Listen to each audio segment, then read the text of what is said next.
ન્યાય માટે સંઘર્ષ કરતી એક સ્ત્રીની હૃદયસ્પર્શી કહાની એટલે બેલા.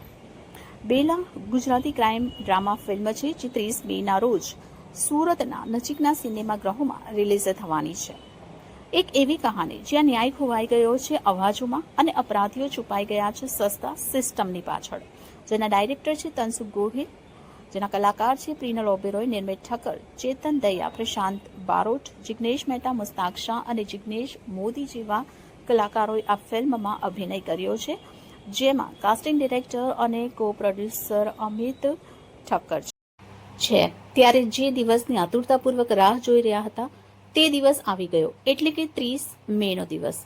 આ દિવસે આજે બેલા મૂવી રિલીઝ થઈ ગઈ છે અને આ ફિલ્મને ઓડિયન્સનો ખૂબ સારો આવકાર મળી રહ્યો છે, ખૂબ સારો પ્રતિસાદ મળી રહ્યો છે. લોકો બેલા મૂવીને ખૂબ પસંદ કરી રહ્યા છે. ત્યારે આજ રોજ A to Z ની ટીમે બેલા મૂવી પ્રોડક્શનની ટીમ સાથે અને સ્ટારકાસ્ટ ટીમ સાથે ખાસ વાતચીત કરી. તો આવો આપણે પણ સાંભળીએ બેલા મૂવીની કહાની, બેલા મૂવીના સ્ટારકાસ્ટની જુબાની. જી, આપનો પરિચય અને આજે મૂવી રિલીઝ થવા જઈ રહી છે. જી, મારું નામ જિગ્નેશ મહેતા છે. મૂવીમાં મારું નામ અંશુમન છે. એક બિઝનેસમેનનું કેરેક્ટર છે અને સ્ત્રી પ્રાધાન્યવાળી મૂવી છે, જેમાં સ્ત્રી સશક્તિકરણ અને સ્ત્રીની શક્તિ શું છે એક દેવી માતાજી તરીકે જે દુર્ગા કાલી બની શકે છે એનું સચોટ ઉદાહરણ આ મૂવીમાં પાર પાડ્યું છે. જેનો મુખ્ય સૂત્રધાર આપણા અમિતભાઈ છે. તે અમિતભાઈ આખું એનો પ્રોજેક્ટ છે. જી, આપનો મૂવીમાં શું રોલ છે? હું હીરો છું મૂવીનો અને આ એક પોઝિટિવ કેરેક્ટર છે અને એક બિઝનેસમેન છે જે ધનાઢ્ય છે અને સારો માણસ છે, જે હિરોઈનના દુઃખ જોઈને પછી એને જે સપોર્ટિવ થાય છે એ સપોર્ટને આખી એની સ્ટોરી છે ને આ ટાઈપનો રોલ છે. આ સિવાય આપણે કઈ મૂવીમાં? મેં હાલી શું નીકળ્યો રાજપાલ યાદવ સાથે કરેલું છે પિક્ચર. પછી પ્રેમનગર જે છે એ મારું હમણાં રિલીઝ થશે લગભગ 15-20 દિવસમાં. અને પ્રતાપ કરીને આવી રહ્યું છે તનસુખભાઈ ગોહિલ સાથે. અને એક બે બીજી સ્ક્રિપ્ટ છે, હવે જોઈએ.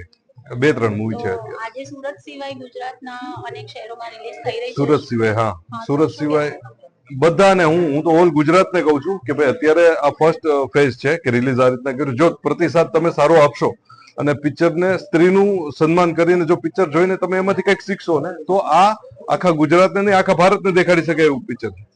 એટલું સારું પિક્ચર છે. ફેમિલી, હા, ફેમિલી. સ્ત્રી ઉપર થતા અત્યાચાર અને એનો પ્રતિકાર શું છે ને એ એક સ્ત્રીએ કીધું છે, એની સ્ટોરી છે. જે આપનો પરિચય અને આજે મૂવી રિલીઝ થઈ રહી છે. નમસ્કાર, મારું નામ અમિત ઠક્કર છે અને આજે આપણી ગુજરાતી અર્બન ફિલ્મ બેલા રિલીઝ થઈ રહી છે.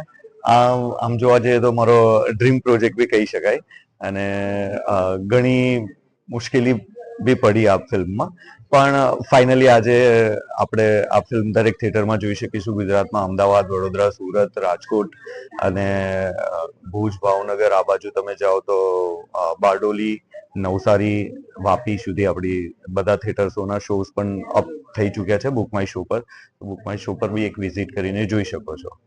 આ મૂવીનું શૂટિંગ સુરત સિવાય બીજે ક્યાં? ના, આ પ્યોરલી આપણે આખી ફિલ્મનું શૂટિંગ આપણે સુરતમાં જ કર્યું છે અને મોસ્ટલી એવું કહી શકાય કે 90% સુરતના જ સ્ટારકાસ્ટ છે.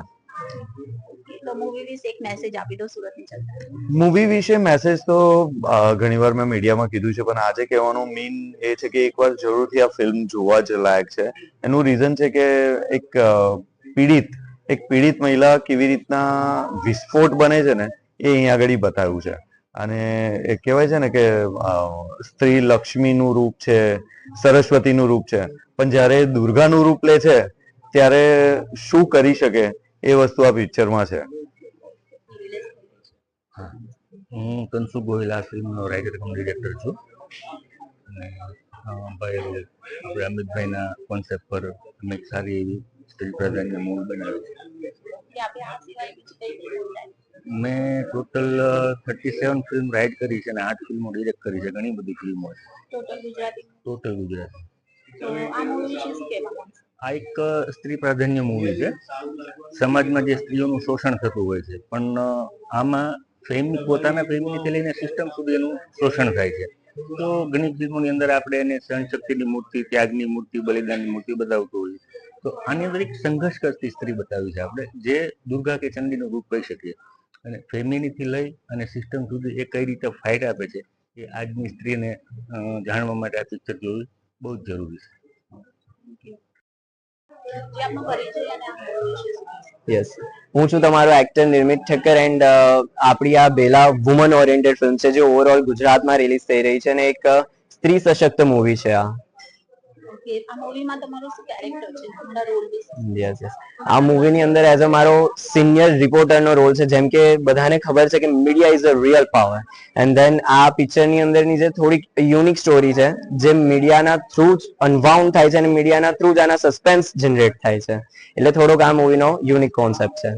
આજે થિયેટરોમાં રિલીઝ થવા જઈ રહી છે, શું લાગે છે? યસ, ઓવરઓલ મને Google, IMDb, book my show, Instagram, even YouTube બધી જગ્યાએથી ખૂબ જ બેસ્ટ રિવ્યુઝ આવી રહ્યા છે. ઇવન એના માટે મેં જોઈ રહ્યો છું કે રેટિંગ્સ પણ બહુ સારા મળી રહ્યા છે. સો લાગે છે કે ઓવરઓલ સુરતમાં નહીં બટ ઓવરઓલ ગુજરાતની અંદર આ પિક્ચર ધમાલ મચાવી દેશે. અને ઓડિયન્સને શું મેસેજ આપશો? ઓડિયન્સને બસ બેલા માટે એટલું જ કહીશ કે જ્યારે સિસ્ટમ પોતાનો ન્યાય અથવા તો ચુકાદો આપવાનું ભૂલી જાય છે ત્યારે એક સ્ત્રી પોતે જાતે જ પોતાના ન્યાય માટે જે લડત લડે છે એનું નામ છે બેલા, અને એ જાતે જ ત્યારે સિસ્ટમ બની જાય છે.